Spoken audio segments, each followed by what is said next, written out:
Welcome to our discussion of trauma and your team, signs of stress, and peer support. I'm Barb Pierce, Associate Professor of Social Work at Indiana University, and your presenter for today. As a review, you've already learned about the physiologic response to stress and have been asked to consider your own reactions and history of trauma. You have also been introduced to the concept of secondary trauma and resilience, and you have probably already created a self-plan or a resilient plan. This is great work. Today, we're going to consider how you and your team function in the face of chronic stress or secondary trauma. Remember, everyone comes to the job with a different history and different strengths or amounts of resilience. You all became teachers for different reasons, and you experienced the joys and stresses of the job differently. But you work as part of a team, and how you and your coworkers bring your stress to the job has an effect on everyone. Let's look at what stress looks like on the team. Teamwork is crucial to success. Remember, team means together, everyone achieves more. There are many outward manifestations of stress on the team. Chronic absenteeism is a telltale sign. When work becomes extremely stressful, workers avoid it by calling in sick or worse, just not showing up. This puts extra stress on the team because they have to cover for the absent worker. In the case of a school, a substitute teacher must fill in, and this creates issues for children in the classroom as transitions are difficult for them. Stressed team members may also be short-tempered or demonstrate increased conflict at work. In the extreme, workers can become aggressive, both verbally and physically. Other manifestations of stress on the team include the inability to hear or respond to suggestions or support. There may be low morale and low motivation. You may see your colleagues withdraw or appear to be less engaged than they used to be. They may also avoid stressful or trauma-producing tasks, such as talking to students about the fight in the classroom or recent shooting in the student's apartment complex. A student may be seeking support but not be able to obtain it from a teacher or staff member who has lots of stress or their own trauma. Organizational or school-wide outcomes that you may see in the team or teams include being reluctant to change or having negative attitudes about the belief that improvements are not possible or the lack of vision for the future.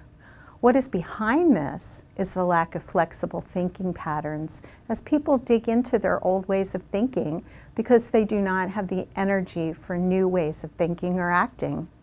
This can also result in decreased work output, such as not grading papers on time or entering lesson plans in a timely manner.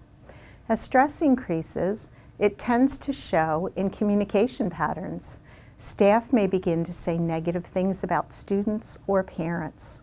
Over time, turnover increases, increasing costs to the school and district and increasing health care costs for mental health care.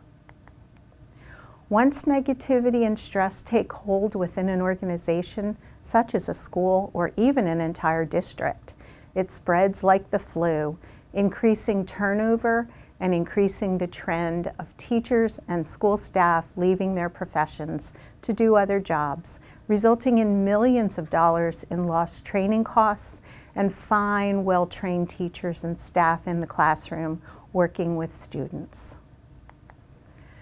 So let's talk about what we can do to help in times of stress at work. Stress is inevitable. It happens to everyone, and it is not all bad.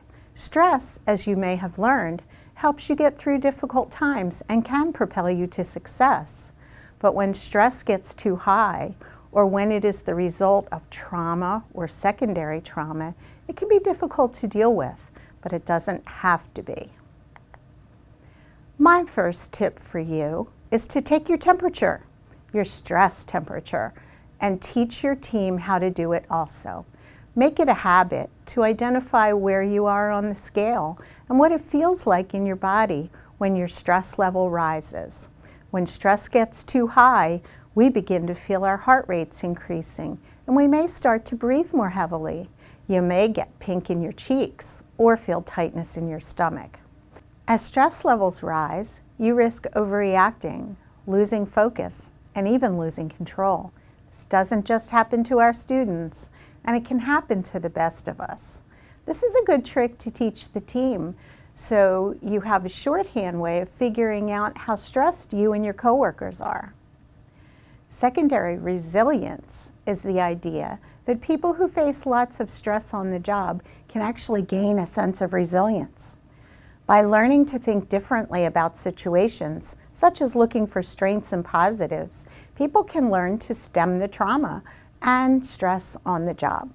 In fact, in working with firefighters or EMTs responding to severe accidents, or nurses and doctors seeing lots of trauma, they look for the signs of humanity in the difficult times. Who are the people who step up to help victims of accidents or take in a sick relative or foster child, for example? They are glimpses of humanity in times of trouble. Another practice is to identify areas of thankfulness or gratitude on a daily basis. You can change your thinking and help you become more positive in the workplace and be able to support those around you also. Secondary trauma is less likely to happen in the context of support from family, friends, and even our work peers. Peer support is the act of providing a listening ear, understanding, education, hope, respect, empowerment, and support to our coworkers or others in our school communities. It can be as simple as saying, "I noticed that your third period class was quite stressful today," or "So sorry your student lost control and had a meltdown. Do you want to talk it out?" That is so stressful when that happens. I noticed that your aide helped and you got the situation under control pretty quickly. Still, tough day.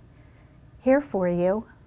To provide peer support, SAMHSA reports that building on a coworker's strengths, becoming trauma-informed, being person-centered, and willing to invest in good team relationships are helpful competencies for volunteer peer coaches to have.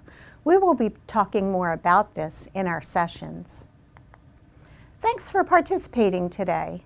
Think about times that you have noticed that the team seems really stressed versus times when the team is functioning well. What is different? We'll talk more about that in our face-to-face sessions.